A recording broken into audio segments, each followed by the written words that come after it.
El 3 de mayo de 2007, en un tranquilo complejo vacacional en Praia da Luz, Portugal, una niña de 3 años desapareció de su habitación mientras sus padres cenaban a pocos metros de distancia. Lo que comenzó como una búsqueda desesperada se convertiría en uno de los casos de desaparición infantil más mediáticos y controvertidos de la historia moderna. Han pasado más de 17 años, y Madeleine McCann sigue sin aparecer. Pero lo que muchos no saben es que hubo un error crucial en las primeras horas de la investigación que cambió el curso de todo. Un error que, según expertos, pudo haber sido la diferencia entre resolver el caso y convertirlo en un misterio eterno. Esta es la historia de Madeleine McCann, de las decisiones que marcaron su destino, y de cómo un simple fallo humano arruinó las posibilidades de encontrarla. Para entender lo que sucedió esa noche, necesitamos retroceder unos días. Kate y Gary McCann eran una pareja de médicos británicos con 3 hijos: a Madeleine, de 3 años, y los gemelos Sean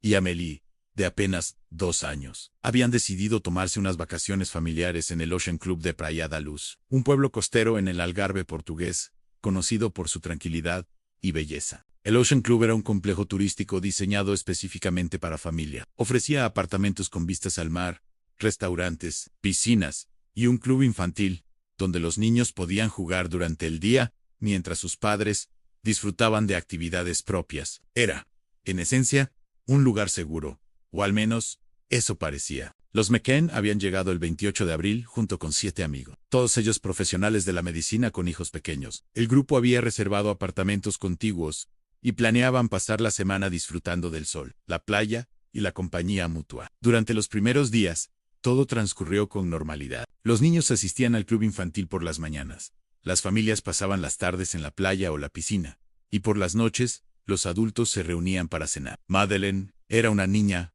vivaz y alegre. Con su cabello rubio claro y sus distintivos ojos verdes, llamaba la atención por su personalidad extrovertida. Las fotografías de esos días la muestran sonriente, jugando en la playa, disfrutando de sus vacaciones. Nadie podría haber imaginado lo que estaba por venir. El grupo de amigos había establecido una rutina para las cenas. Reservaban una mesa en el restaurante Tapas del complejo, ubicado aproximadamente a 50 metros de sus apartamentos. Los niños eran acostados temprano en sus habitaciones, y los adultos se turnaban cada 30 minutos para verificar que todo estuviera bien. Era un sistema que les permitía disfrutar de su tiempo adulto mientras mantenían, según ellos, supervisión sobre los pequeños. Este detalle sería fundamental más tarde, cuando comenzaran las críticas y los cuestionamientos. Pero en ese momento, para el grupo, parecía una solución razonable. El complejo era tranquilo. Las puertas de los apartamentos daban directamente a un pequeño jardín con vista al restaurante,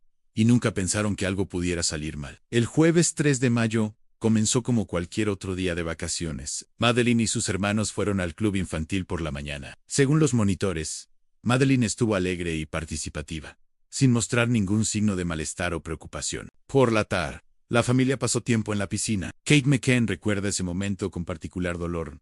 Fue la última tarde normal que pasaron juntos. Alrededor de las 7 de la tarde, Kate bañó a los 3 niños y los preparó para dormir. Madeleine llevaba su pijama rosa favorito, un detalle que más tarde se repetiría miles de veces en los medios de comunicación. Los niños compartían una habitación en el apartamento 5A, ubicado en la planta baja del complejo. Madeleine dormía en una cama individual cerca de la puerta, mientras los gemelos ocupaban cunas al otro lado de la habitación. Según el testimonio de Kate, Madeleine hizo una pregunta inquietante esa noche mientras la acostaba. Le preguntó por qué ella y Gary no habían respondido cuando ella y Sean lloraron la noche anterior. Kate quedó desconcertada por la pregunta, ya que no recordaba haber escuchado llorar a los niños. Tranquilizó a Madeleine y le dio las buenas noches. Este detalle plantearía después interrogantes perturbadores.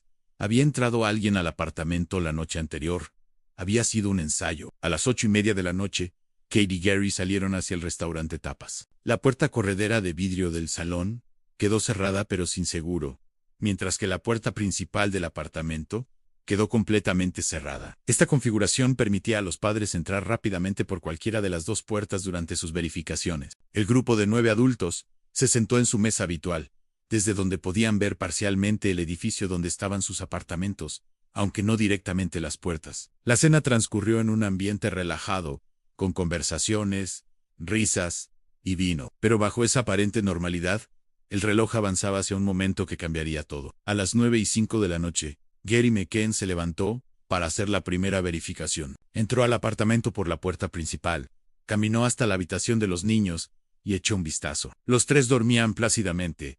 Todo estaba bien. Gary regresó al restaurante tranquilo. En ese momento pasó por un conocido británico llamado Jeremy Wilkins, con quien se detuvo a conversar brevemente en la calle, frente al apartamento. Aproximadamente a las 9:30, Matthew Oldfield, uno de los amigos del grupo, ofreció verificar el apartamento 5A durante su propia ronda de revisión. Entró por la puerta corredera. Miró hacia el interior de la habitación desde la puerta sin encender la luz, y no notó nada fuera de lo normal. Este detalle sería después objeto de intenso escrutinio.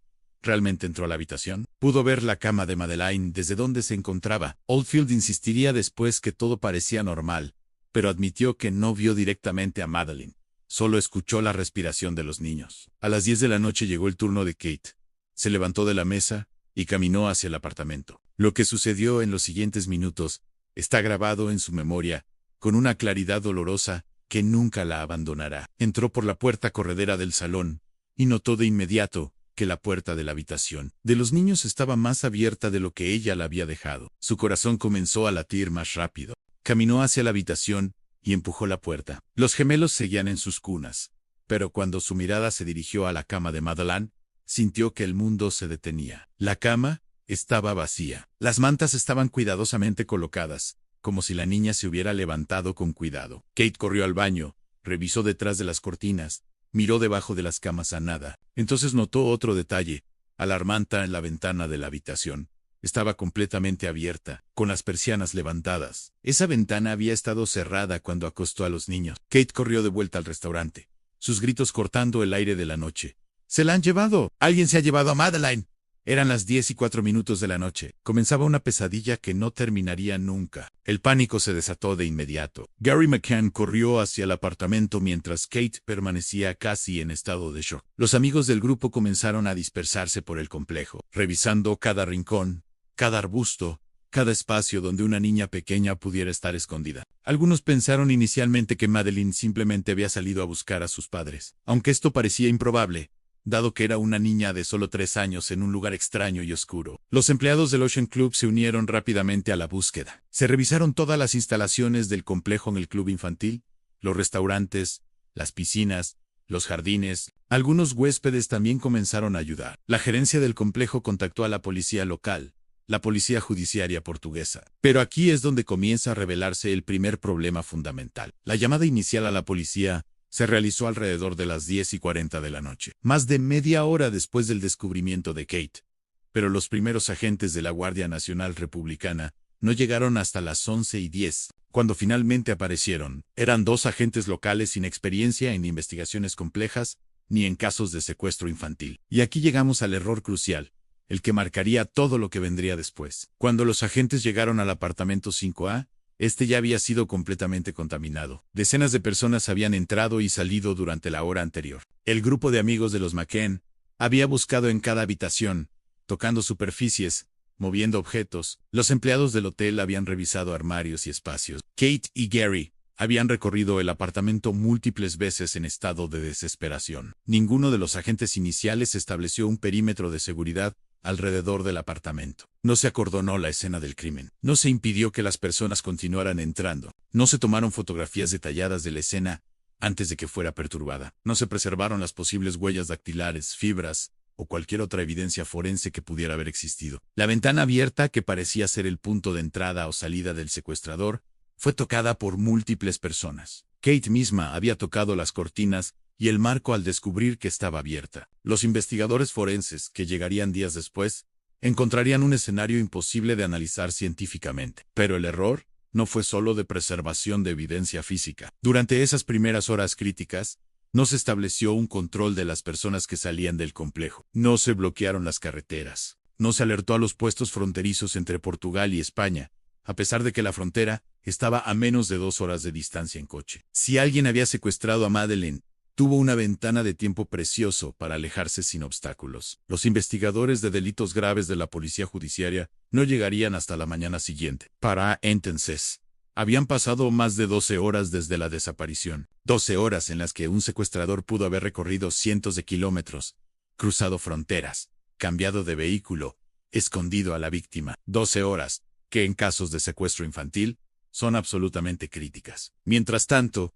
Kate y Gary vivían el peor momento imaginable. Kate describe esa noche como un torbellino de terror puro. No podía dejar de imaginar a su hija asustada, llorando, llamándola. Gary intentaba mantener la calma y la organización, coordinando búsquedas, hablando con la policía, pero por dentro se desmoronaba. Los gemelos, milagrosamente, continuaron durmiendo durante todo el caos, algo que después también levantaría sospechas injustas sobre si habían sido sedados. A medida que avanzaba la noche sin noticias, la realidad comenzó a asentarse. Madeleine no estaba perdida en el complejo. Alguien se la había llevado, y con cada minuto que pasaba, las posibilidades de encontrarla con vida disminuía. Al amanecer del 4 de mayo, Praia da Luz era un lugar completamente diferente. La noticia de la desaparición se había extendido, y el pequeño pueblo costero comenzaba a llenarse de policías, periodistas y curiosos. La investigación oficial comenzaba, pero ya con un enorme obstáculo.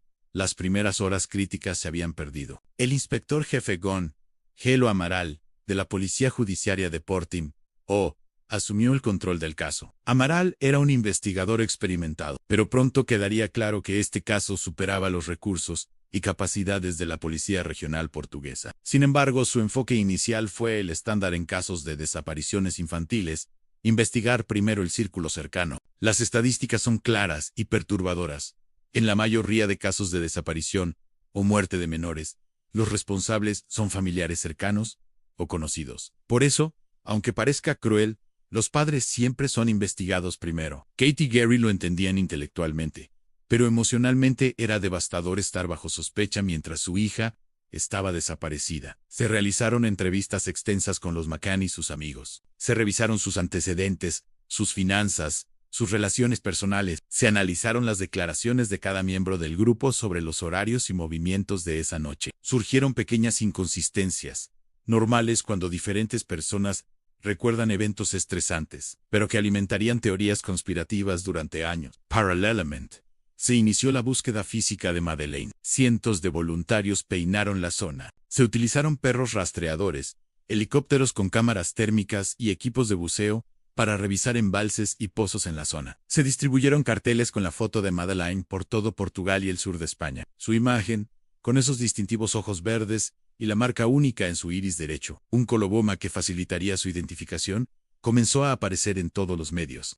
Pero la investigación enfrentaba problemas constantes. La falta de evidencia forense por la contaminación inicial de la escena era solo el comienzo. También había barreras de idioma y diferencias culturales entre los investigadores portugueses y la familia británica. Los métodos de investigación portugueses diferían de los británicos, creando fricciones y malentendidos. Uno de los elementos más prometedores apareció en forma de testimonios de testigos. Varios residentes y turistas reportaron haber visto a hombres actuando de manera sospechosa cerca del apartamento 5A en los días previos a la desaparición. Una familia irlandesa, los Smith, reportó haber visto a un hombre cargando a una niña en pijama, alejándose de la zona del Ocean Club alrededor de las 10 de la noche del 3 de mayo. La descripción coincidía vagamente con Madeleine. Otro testigo clave era Jane Tanner, una de las amigas del grupo McCann. Ella afirmó haber visto a un hombre cargando a una niña cerca del apartamento alrededor de las 9:15 de la noche.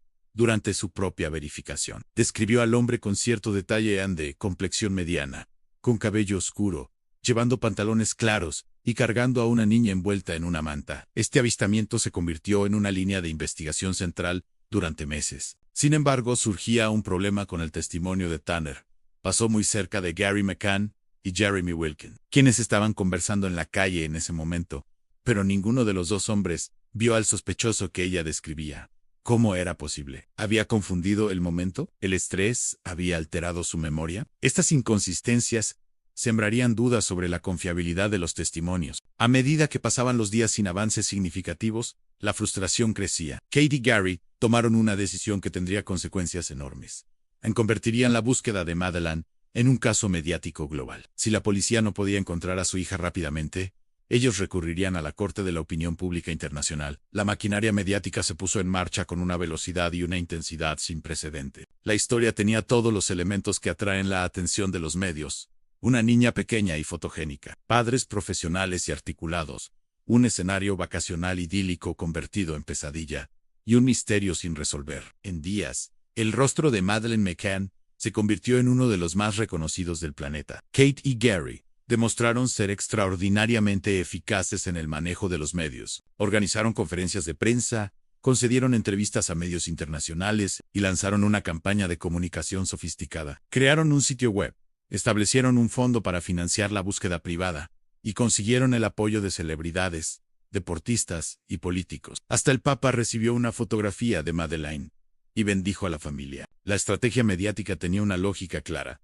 Mantener el caso en la mente del público aumentaría las posibilidades de que alguien reconociera a Madeleine si aún estaba viva. Generaría presión sobre las autoridades para dedicar más recursos al caso y permitiría recaudar fondos para contratar investigadores privados si la investigación policial se estancaba. Pero esta estrategia también tuvo consecuencias negativas imprevistas. La cobertura mediática constante convirtió el caso en un espectáculo. Surgieron teorías conspirativas cada vez más elaboradas. Los McCann fueron simultáneamente retratados como víctimas trágicas y como sospechosos principales. Cada detalle de sus vidas fue escrutado públicamente. Cada gesto, cada palabra, cada expresión facial fue analizada y reanalizada. La prensa británica, en particular, mostró su lado más oscuro. Algunos tabloides publicaron especulaciones presentadas como hechos, teorías sin fundamento, y en algunos casos, información completamente falsa. Kate fue criticada por su apariencia.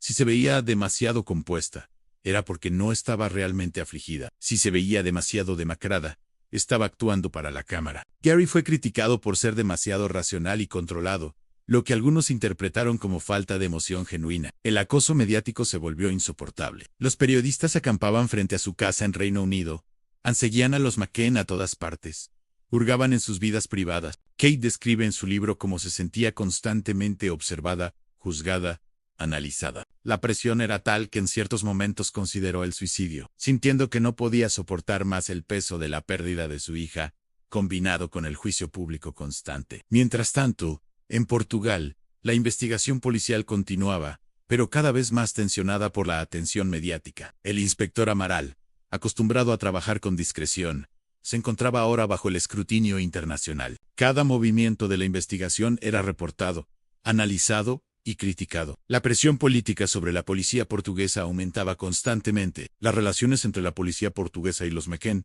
así como con la policía británica que había enviado agentes en calidad de asesores, se deterioraban. Había choques culturales, diferencias en los enfoques investigativos y una creciente desconfianza mutua. Los McCann sentían que la policía no estaba haciendo lo suficiente. La policía sentía que los McCann y los medios británicos estaban interfiriendo con su trabajo. En septiembre de 2007, 4 meses después de la desaparición, la investigación tomó un giro dramático que impactaría profundamente a los McCann y dividiría a la opinión pública. Kate y Gary fueron formalmente declarados arguidos, un término legal portugués que significa personas de interés o sospechosos en la investigación. La teoría de la policía había cambiado radicalmente. Ahora sospechaban que Madeleine había muerto accidentalmente en el apartamento y que los padres habían ocultado el cuerpo. Esta teoría se basaba en varios elementos, todos ellos controvertidos. Perros entrenados para detectar sangre y restos humanos habían marcado aparentemente áreas del apartamento 5A y del coche que los McCann habían alquilado semanas después de la desaparición. Sin embargo, los expertos forenses británicos posteriores cuestionarían seriamente la confiabilidad de estos resultados, señalando que los perros no son infalibles y que sus alertas deben ser confirmadas con evidencia forense sólida, algo que nunca se materializó. El inspector Amaral desarrolló una teoría según la cual Madeleine había muerto accidentalmente, posiblemente debido a una sobredosis de sedantes que supuestamente los padres habrían administrado para que los niños durmieran durante la cena. Según esta hipótesis, los McCann habrían ocultado el cuerpo y posteriormente orquestado un elaborado engaño para simular un secuestro. Era una teoría que, de ser cierta, convertiría uno de los casos más trágicos de desaparición infantil